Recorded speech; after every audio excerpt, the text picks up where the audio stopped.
Wait, কি বিদ্যাসাগর জুতো মেরেছেন? তাও আবার ইংরেজ উড সাহেবকে? হ্যাঁ হ্যাঁ, ঠিকই শুনেছেন।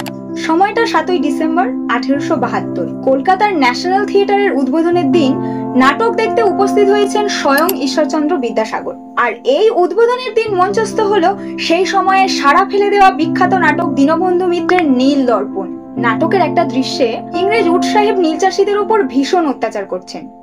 আর এই দৃশ্য এতটাই রিয়েলিস্টিক ছিল যে স্বয়ং বিদ্যাসাগর আসল নকল ভুলে নিজের জুতো ছুঁড়ে মারলেন উড সাহেবের দিকে। আর এই উড সাহেবের চরিত্রে অভিনয় করছিলেন আর কেউই নয়, অর্ধেন্দু শেখর মুস্তাফা। এমন ঘটনায় সবাই তো হতবাক হয়ে গেলেন। যদিও উড সাহেব বিষয়টিকে বেশ ভালোভাবেই নিয়েছিলেন। তিনি এই জুতোটিকে নিজের অভিনয়ের বেস্ট প্রাইজ হিসেবে নিজের মাথায় তুলে নিয়েছিলেন। আনাচে কানাচে লুকিয়ে থাকা ইতিহাসের এমন অজানা গল্প জানতে ইউটিউবে সাবস্ক্রাইব করুন এবং ফেসবুকে ফলো করুন কাল গল্প, অতীত আজ গল্প রূপে।